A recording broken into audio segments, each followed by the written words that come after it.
नमस्कार, जय जोहार। साथियों, जागो पंच में आप सभी का हार्दिक स्वागत, अभिनंदन। साथियों, आज हमारे देश में रक्षाबंधन हर्षोल्लास से मनाया जा रहा है। भाई बहन के प्रेम का ये त्यौहार, भाई बहन के आपसी सौहार्द का ये त्यौहार हमारे देश में बड़े हर्षोल्लास से मनाया जाता है।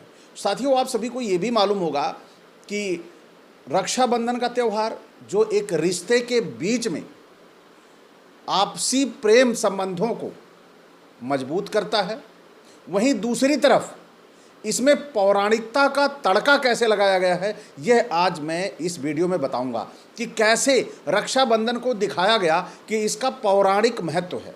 जबकि पौराणिक महत्वों में भाई बहन के रिश्ते की कहीं बात नहीं आती, लेकिन ये बताया गया है कि परंपरागत रूप से यह हमारा त्यौहार रहा है, यह हमारे समाज में पहले से रहा है। जबकि इसका पहले से कोई लेना देना नहीं था, यह केवल एक अलग ही रूप में प्रचलित था।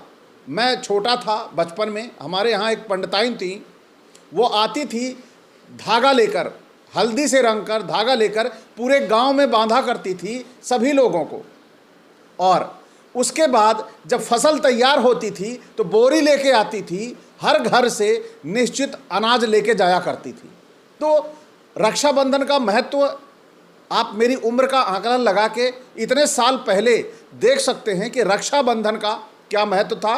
भाई बहन का कोई इससे नाता नहीं था, लेकिन जैसे जैसे हमारे समाज में संचार का युग बढ़ा, संचार के संसाधन बढ़े, वैसे वैसे रक्षाबंधन ने भाई बहन के बीच में आपसी संबंधों में काफ़ी प्रगाढ़ता लाई। लेकिन सबसे पहले हम जानेंगे कि रक्षाबंधन के त्यौहार में कैसे पौराणिक तड़का लगाया गया, वह आप सभी ध्यान से सुने। इसे जोड़ देते हैं उससे जहां पर भाई बहन से कोई नाता नहीं है, रक्षाबंधन से। सबसे पहले मैं लेके चलूँगा आपको महाभारत के अनुसार। महाभारत क्या कहती है रक्षाबंधन के बारे में, उसे रक्षाबंधन का रूप कैसे दे देते हैं, अब आप सभी समझ सकते हैं कि श्री कृष्ण और शिशुपाल के बीच में एक अनुबंध होता है। वो अपनी बुआ से अनुबंध किए होते हैं कि जब तक शिशुपाल मुझे 100 गाली से ऊपर देगा तब तक इस बीच में इसे कुछ नहीं कहूँगा। यानी उनकी बुआ ने वचन लिया था कि ये चाहे जितनी गाली तुमको दे, इसको मारना मत। लेकिन कृष्ण ने भी कहा कि मैं इसको 100 गालियों तक माफ़ करूँगा, इसके तब तक नहीं मारूँगा। तो एक ऐसा अवसर आता है कि शिशुपाल जो है वो श्री कृष्ण को 100 गालियाँ पार हो जाता है। तो श्री कृष्ण अपना सुदर्शन उठाते हैं क्रोध में, और वो सुदर्शन निकल कर जाता है, शिशुपाल की गर्दन वापस काट के लौटता है। तो वह यहाँ पर उनके हाथ में उंगली में फिट नहीं बैठता। वह आके, उसे पहले पता उंगली से निकलना उसे पता था, लौट के आने पे उसे ये नहीं पता था कि कैसे इसमें सेट बैठना है। तो उनकी उंगली में कट लग जाता है। जब उंगली में कट लग जाता है तो वहाँ पर द्रौपदी होती हैं। द्रौपदी अपनी साड़ी का पल्लू फाड़ कर वहाँ उंगली में बांध देती हैं और उनका बहता हुआ वहाँ रक्त रुक जाता है। तो श्री कृष्ण वचन देते हैं कि मैं तुम्हें जब कभी मुसीबत आएगी, तुम्हारे ऊपर कभी ऐसा संकट आएगा, तो मैं तुम्हारी सहायता करूँगा। तो यहाँ पर इसे रक्षाबंधन से जोड़ने का कैसे प्रयास किया गया है आप समझिए। और यहाँ पर सच्चाई भी कुछ और है। ये वचन तो दे देते हैं कृष्ण, और जब द्रौपदी के ऊपर संकट आता है, दुशासन यानी दुर्योधन का जो भाई होता है, जब द्रौपदी का चीरहरण करने लगता है, उस समय श्री कृष्ण मदद करते हैं उनकी साड़ी को बढ़ाकर। आप सभी ने महाभारत में देखा होगा, जिसने नहीं देखा वो देखने का प्रयास करें कि नीचे से दुर्योधन साड़ी खींच रहा है, ऊपर से कृष्ण साड़ी बढ़ा रहे हैं। क्या कृष्ण इस तरह कोई थान लेके बैठे हुए थे कपड़ों का? दुशासन खींचता खींचता थक जाता है, लेकिन वो साड़ी नहीं निकलती। आप सभी ने देखा है, आप सभी ने जाना है। ये चमत्कार केवल हमारे यहाँ हो सकता है, वो महाभारत में हो सकता है। ये चमत्कार हमारे देश में आज किसी महिला के साथ नहीं हो सकता। मंदिरों में आप देख रहे हैं कैसे हमारी बहन बेटियों के साथ दुर्व्यवहार हो जाता है, लेकिन वहाँ साड़ी बढ़ाने कृष्ण नहीं आते। हमारे बहन बेटियों के साथ अभी आपने देखा गोमती नगर लखनऊ में ताज़ा घटना है, दुर्घटना हो जाती है, लेकिन वहाँ श्री कृष्ण नहीं आते उनकी मदद करने के लिए। तो साथियों, आप सभी जानते हैं कि कितना दुर्व्यवहार मंदिरों में हमारी बहन बेटियों के साथ होता है, लेकिन वहाँ नहीं आते। लेकिन वहाँ वो समय ऐसा था कि कृष्ण ने वचन दिया था, वो साड़ी बढ़ाने वहाँ पहुँच जाते हैं। तो साथियों, सबसे पहले यहाँ पर मैं बताऊँगा कि वहाँ भी श्री कृष्ण और द्रौपदी भाई बहन नहीं थे। श्री कृष्ण और द्रौपदी सखा थे। ये महाभारत कहता है, ये मैं नहीं कहता। अगर किसी को आपत्ति है तो महाभारत पढ़ के देख ले, अगर नहीं फुर्सत है तो गूगल करके भी देख सकता है कि द्रौपदी और कृष्ण के संबंध क्या थे। तो आसान, जल्दी से महाभारत ढूंढेगा, नहीं मिलेगी, लेकिन हर हाथ में मोबाइल है, आप उठा के पढ़ लीजिए, उसमें दिखाई देगा कि सीधा सीधा सखा और एक दोनों लोग कृष्ण और द्रौपदी को कृष्णा भी कहा गया है, पांचाली भी कहा गया है, कृष्णा भी कहा गया है। तो आप सभी ये समझ सकते हैं कि वह सखा थी कृष्ण की, और यहाँ पर उसे रक्षाबंधन यानी भाई बहन के प्रेम के संबंध के बीच में जोड़ दिया गया है। ये यहाँ पर द्रौपदी जो है वो कृष्ण से विवाह करना चाहती थी, लेकिन कृष्ण ने उन्हें मोटिवेट करके कहा कि वह इंद्र का बेटा है, आर्य है, इसलिए वो आर्य होने के कारण तुम्हारे लिए उपयुक्त वर है। अपनी तरफ से डाइवर्ट करके अर्जुन से विवाह करने के लिए प्रेरित किया था। तो यहाँ पर आप इसे भाई बहन के रिश्ते का नाम नहीं दे सकते, ना ही यहाँ भाई बहन के रिश्ते के लिए वो उंगली में बांधी हुई साड़ी का पल्लू आप उसे राखी कह सकते हैं। तो यहाँ पर मिथ्या रूप से यानी जबरन रूप से रक्षाबंधन जैसे प्रेम के, भाई बहन जैसे पवित्र रिश्ते के साथ जोड़ देना यह गलत होगा। तो साथियों, आप सभी ने देखा महाभारत के अनुसार रक्षाबंधन का जो त्यौहार है वो कैसे था। अब हम चलते हैं, रक्षाबंधन में एक और तड़का लगा है, वह लगा है स्वर्ग का। स्वर्ग का तड़का कैसे लग गया? आप सभी सोचेंगे स्वर्ग से क्या रिश्तेदारी, क्योंकि स्वर्ग तो ना कोई यहाँ जिंदा कोई आदमी गया है और मरा भी जो है शरीर यहाँ रह गया है, उसने लौट के कभी किसी ने बताया नहीं कि वहाँ पर ये सारी घटनाएं हो रही हैं। लेकिन अब स्वर्ग में कोई गया नहीं, लेकिन स्वर्ग की सारी कहानियाँ हमारे बीच में मौजूद हैं। तो उन्हीं कहानियों में से मैं रक्षाबंधन की भी एक कहानी निकाल के आपके बीच में लाया हूँ। वृत्तासुर का आपने नाम सुना होगा, बड़ा ही पराक्रमी और वीर ये असुर था, और इसने इंद्र पर हमला करके इंद्र का पूरा राजपाट स्वर्ग का छीन के भगा दिया। अब आप समझ सकते हैं असुर जो है इतने शक्तिशाली हैं, यह कभी भी किसी भी देवी देवता को निकाल के बाहर कर सकते हैं। अब जब वृत्तासुर ने वहाँ इंद्र को हरा कर भगा दिया, उसके बाद वहाँ पर वो पूरी तरह से कब्जा करके एक छत्र राज्य, उन्हीं की कहानी के अनुसार है, मेरे अपने शब्द नहीं है इसमें। फिर उसने क्या किया, उसने चारों तरफ से कह दिया कि सारे इन देवी देवताओं की पूजा, इन सब की पूजा छोड़कर मेरी पूजा करो। और जब पूजा वृत्तासुर की होने लगी तो उधर धीरे धीरे देवता जो है वो कमज़ोर होने लगी। जब देवता कमज़ोर होने लगे तो क्या होने लगा, धर्म का नाश। यानी जब धर्म का नाश होने लगा तो देवी देवता और कमज़ोर होने लगे। क्यों कमज़ोर होने लगे? क्योंकि उन्हें खाने को नहीं मिलता था। और खाने को कैसे मिलता था यह आप सभी पता है, आप सभी को पता है, क्योंकि आप ही के घरों से भगवान के नाम पर अन्न अनाज जाया करते थे। तब बृहस्पति, गुरु बृहस्पति के पास भागा भागा इंद्र दौड़ा दौड़ा गया रोता रोता कि बताइए प्रभु, गुरु जी बताइए कैसे मैं अपने स्वर्ग पर दोबारा कब्जा स्थापित करूं। दिन पे दिन मेरी शक्ति कमज़ोर होती जा रही है। अब तो मेरी इच्छा है कि मैं कूद कर कहीं मर जाऊं या अपने प्राण त्याग दूं। अब गुरु थे, उनको दया आई, उन्होंने कहा कि आप अपनी पत्नी के पास जाइए, सची के पास, और सची ही तुम्हें सूत्र बांधेंगी, वो सूत्र तुम्हारी रक्षा करेगा। तो सची जो है वो सभी देवी देवताओं का अनुसरण करके इंद्र के रक्षा बांध देती हैं। क्या यानी कलावा मौली बांध देती हैं और इंद्र फिर जाकर अब युद्ध करते हैं और वो युद्ध जीत जाते हैं। तो यहाँ पर पत्नी ने पति की रक्षा बांधा और फिर इसी रक्षा को लाकर यहाँ भाई बहन जैसे पवित्र रिश्ते को कलंकित करने के लिए ये पौराणिक कथा का तड़का जोड़ दिया गया और आपको बता दिया गया कि इसका पौराणिक महत्व है।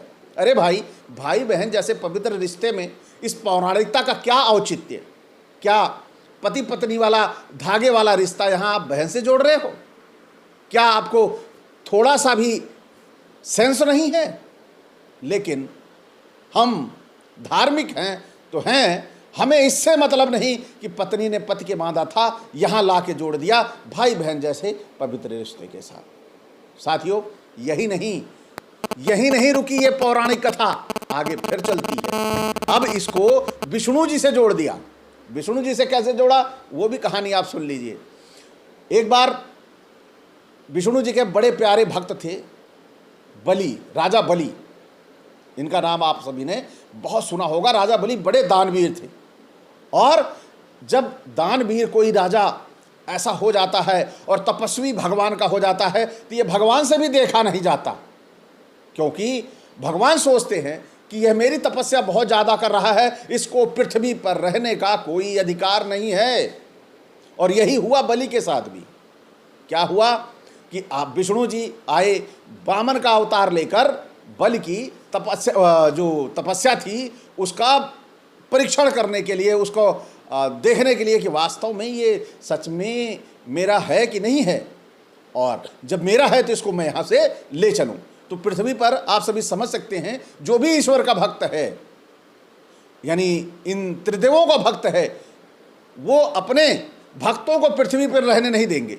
वह कैसे, ये आप सभी जान सकते हैं कि अभी कांवड़ यात्रा निकालते हैं लोग, उन कांवड़ यात्रा में बहुत सारे चले जाते हैं, प्राण पखेरु उड़ जाते हैं, कोई डूब जाता है। तो ये ईश्वर लोग क्या करते हैं कि देखते हैं कि ये मेरा भक्त ज़्यादा है, इसको बुला लो, वहाँ क्या करेगा पृथ्वी पर, बेवजह परेशान है।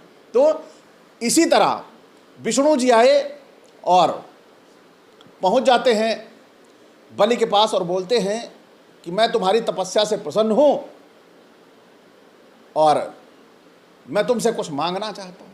तो उन्होंने बोला कि जो आपको चाहिए बताइए। उन्होंने मुझे कहा, बलि से कहा, मुझे 3 कदम ज़मीन चाहिए। अब बलि बेचारे परेशान कि 3 कदम ज़मीन और ये इतने छोटे से करेंगे क्या इस ज़मीन का। लेकिन वह झांसे में फंस चुके थे और फिर शुरू किया नापना।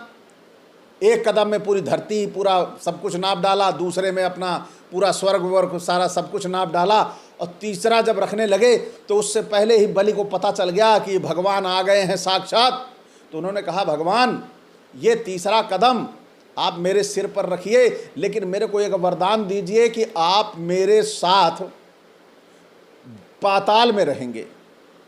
तो विष्णु ने वचन दिया कि चलो ठीक है, मैं तुम्हारे साथ पाताल में रहूँगा। वचन दे दिया और उसके बाद उनके सिर पर पैर रखा और उन पर पाताल लोक में पहुँचा दिया।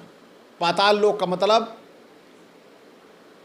एकदम से उठा दिया, लेकिन यहाँ पर पाताल लोक का मतलब इस धरती के नीचे का लोक, वही पाताल लोक है, वहाँ लेके चले गए और वो वहीं पर हंसी खुशी विष्णु जी राजा बलि के साथ रहने लगे। अब उधर स्वर्ग में लक्ष्मी जी परेशान कि आखिर ये मेरा पति गया कहाँ, दिखाई नहीं देता, इतने दिन हो गए, काफ़ी दिन हो गए। तो वो परेशान होना ज़रूरी था, क्योंकि ये लोग भगवान हैं, अंतर्यामी हैं, ये सब देख भी नहीं सकते थे कहाँ कौन है। तो वह भागी भागी जा रही थी, ढूंढते ढूंढते तो उनको मिल गए नारद जी। नारद जी से कहने लगी कि विष्णु जी गायब हैं, कुछ खोज खबर लगाइए। अब नारद जी ने खबर लगाई, पता चला कि वो राजा बलि के साथ पाताल लोक में रह रहे हैं। तो जब ये पता लगा तो उन्होंने कहा कि कैसे मैं बलि से ये कहूँ कि मेरे पति को छोड़ दो। तो यहाँ पर नारद ने कहा, जो कथा लिखी है वही मैं बता रहा हूँ। फिर नारद ने कहा कि आप राजा बलि को अपना भाई बना लीजिए और इनसे विष्णु जी को मांग लीजिए। तो उन्होंने क्या किया, जाके उनके रक्षा बांधी और उन्हें अपना भाई बना लिया। तो पीछे जो सखा पति पत्नी वाला रक्षाबंधन चल रहा था, वो रक्षाबंधन यहाँ जबरन का भाई बहन से जोड़ दिया। यहाँ पर वह पाताल लोक का सीन आप याद करिए कि पाताल लोक में कौन जीवित रह सकता है, लेकिन बलि और विष्णु जी वहाँ जीवित थे और वह रक्षा बांध के उनको ले गई। और इसके बाद रक्षा के बारे में आप राजपूतों की जो कहानियाँ थी रक्षा के बारे में, वो आप सभी को पता है। वीडियो बहुत ज़्यादा लंबा हो जाएगा, तो मैं यही इतना कहना चाहूँगा कि जो रक्षाबंधन पिछले 30-40 सालों में इस बृहद रूप में पहुंचा है, ये रक्षाबंधन पहले किस स्वरूप में था ये आप सबसे छिपा नहीं है। लेकिन रक्षाबंधन का तात्पर्य केवल भाई बहन के प्रेम से है और इस भाई बहन के प्रेम में पौराणिक तड़का जोड़कर किस तरह से आपको धार्मिक रूप से आस्था में डालकर जो चीज़ें परोसने का काम किया गया है वह बेहद ही शर्मनाक है। क्योंकि जहां हम एक तरफ प्रेम और सौहार्द के रिश्ते को मजबूत कर रहे हैं, वहीं दूसरी तरफ उसमें पति पत्नी का बंधन, पति पत्नी रक्षाबंधन लाद के डाल देना क्या शोभनीय लगता है? तो हमें थोड़ा सा भी अपना विवेक और ज्ञान इस्तेमाल भी करना चाहिए, क्योंकि हम पृथ्वी पर बड़े जागरूक व्यक्ति हैं। तो आप सभी रक्षाबंधन के स्वरूप को पीछे अपने आसपास जो गांव के रहने वाले हैं, अपने आसपास भी जो छोटी छोटी कहानियां प्रचलित थी वो सभी कमेंट करके बताएं, जिससे हमारे इस रिसर्च को जो रक्षाबंधन के लिए हो रहा है इससे और हमें पता चल सके कि रक्षाबंधन का वास्तविक रूप क्या था और आज वास्तविक रूप क्या है। तो इससे सच्चाई निकल कर आएगी कि रक्षाबंधन किन्हीं पति पत्नी प्रेमी प्रेमिका का त्यौहार था या भाई बहन का ये वास्तविक आज त्यौहार है।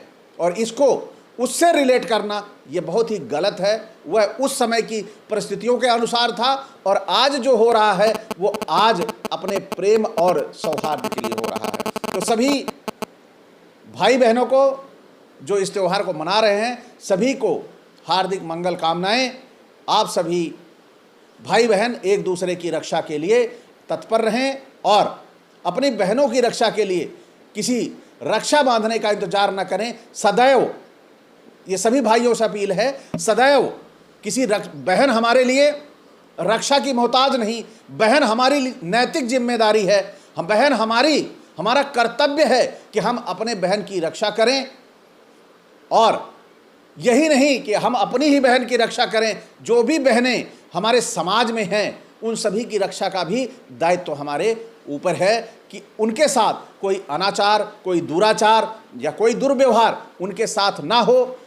अगर यह हमारी आंखों के सामने भी हो रहा है तो हम यह कतई ना होने दें, भले ही उसके लिए हमें कुर्बानी अपनी जान की देनी पड़े, लेकिन हमें उसकी रक्षा करनी चाहिए। यही एक असली जीवित मनुष्य का, मानव का दायित्व है। तो आप सभी रक्षाबंधन एंजॉय करिए और अपने बहनों के प्रति इसी तरह निष्ठा और नैतिकता और कर्तव्य का निर्वहन करते रहिए। इसी के साथ मैं विदा चाहूँगा, इसी एक अपेक्षा के साथ कि आप सभी को अगर आज का ये वीडियो अच्छा लगा हो तो लाइक करें, साथ ही जो हमारे नए साथी देख रहे हैं वो चैनल को सब्सक्राइब करना ना भूलें और बेल आइकन की घंटी दबा लें, जिससे हमारे वीडियो का नोटिफिकेशन आप तक त्वरित गति से पहुंच जाए। इसी के साथ मैं विदा चाहूँगा। नमस्कार, जय जोहार।